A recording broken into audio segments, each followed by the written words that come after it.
Is Apple waiting too long to release its first foldable iPhone? Well, fans have been waiting for years. Apple seems to be taking its sweet time. Normally, that careful approach is what makes their products shine, but this time, it might be causing more harm than good. In art, perfectionism can make a painting or a sculpture timeless. In tech, though, waiting too long to launch something new can lead to missed chances. Foldable phones have been around for a while now, and Apple is still sitting on the sidelines. The market has already seen foldables from companies like Samsung, Huawei, Google, Motorola, Honor, Oppo, and Vivo. These companies moved fast, tried bold designs, and made foldable phones real products you can buy. But now, after a few exciting years, things are starting to cool off. Back in the year 2022, foldable phone shipments worldwide grew from 9 million units in 2021 to 16 million. Experts were sure it would jump even more the following year, with some guessing it could hit 26 million. But by the end of 2023, it only reached around 18 million. That growth is way below what many expected for the year 2024. Clear numbers are hard to find, which usually means the numbers are not great. In fact, some reports already predict that foldable sales could even shrink in the year 2025. That is a bad sign for a category that once looked like the next big thing. And this puts Apple in a difficult spot. The longer it waits, the more the foldable market may fade away. It is not that people do not want innovation. It is just that they have seen a lot of promises with little change. The Galaxy Z Fold 7 looks too similar to older models. The Pixel 10 Pro Fold feels like a repeat. OnePlus even canceled its next foldable phone. That kind of news does not help build excitement. If Apple keeps holding back, there is a real chance that its foldable phone, which people often call the iPhone Fold, might arrive too late to make a big impact. And Apple knows better than anyone that timing matters. Imagine if the original iPhone had launched 2 or 3 years later. It might not have changed the world in the same way.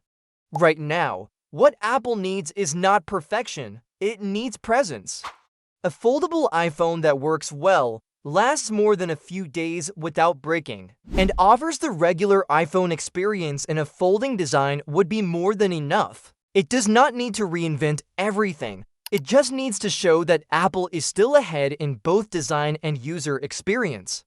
Yes, Apple has high standards, and that is a big reason why so many people love its products, but high standards do not mean waiting forever. Even if the iPhone Fold is not flawless, it could still be a big success, just like the original Galaxy Fold was a first step, even with its problems. If Apple waits until the year 2026 or beyond, it may find itself launching a device in a market that has already moved on. This could turn into another product like the AirPods Max or the Vision Pro, built with care, but never given the push it needed to shine. Apple does not need to perfect the foldable iPhone before releasing it. It just needs to make it reliable, stylish, and ready to evolve with future updates. So, should Apple finally launch the iPhone Fold, even if it is not perfect or is waiting? Still the smarter move. Share what you think in the comments. And if you enjoyed this breakdown, remember to like the video and subscribe to the channel so you never miss a tech update. What if Samsung's next big launch doesn't just focus on raw power, but also gives you more variety, better design, and smarter software right out of the box? That's what early leaks suggest about the Galaxy S26 series, expected to arrive in early 2026. While the Galaxy Z Fold 7 and Flip 7 are just around the corner, non-foldable fans are already looking ahead, and the Galaxy S26 could bring some notable shifts. One big change might be the lineup itself. Instead of the usual 3 phones, Samsung could launch 4 models, including a Galaxy S26 Edge. This Edge model might even replace the Plus version if the Galaxy S25 Edge doesn't sell well. Internally, we're looking at upgrades across the board. Every model is expected to come with 12 GB of RAM and start at 256 GB of storage, with options going up to 1 TB. The Ultra model might finally offer the 16GB RAM version in more countries, something Samsung only made available in limited markets with the Galaxy S25 Ultra. As for processors, the Galaxy S26 and S26 Plus or Edge will likely get the next-gen Snapdragon chip in the United States, Canada, and China, while the rest of the world may see the return of Exynos, either the Exynos 2500 or possibly the new Exynos 2600 built on a 2nm process. On the design front, Samsung's recent trend of making phones thinner will likely continue. The Galaxy S25 Edge already showed how thinner camera modules can help reduce bulk without sacrificing quality. That same idea will carry over into the S26 lineup, including the Ultra and possibly the mid-tier models too. However, don't expect major visual overhauls. The front will still be all-screen aluminum frames for the base models and titanium. For the Ultra and Edge, the displays should remain the same size, 6.2 inches, 6.7 inches, and 6.9 inches depending on the model, all using AMOLED panels. Gorilla Armor glass may still be limited to the Ultra, which is a bit disappointing if Samsung decides not to bring it to all models. Battery life is still a mystery, but there's talk of a shift to silicon carbon cells that could allow for bigger battery capacities in thinner phones. There's even a rumor of a 6,000 mAh battery for the Ultra model though. That seems like a stretch from the current 5,000 mAh standard. Still, if Samsung is serious about balancing power and size, that change might be possible. When it comes to cameras, things aren't as exciting, at least for now.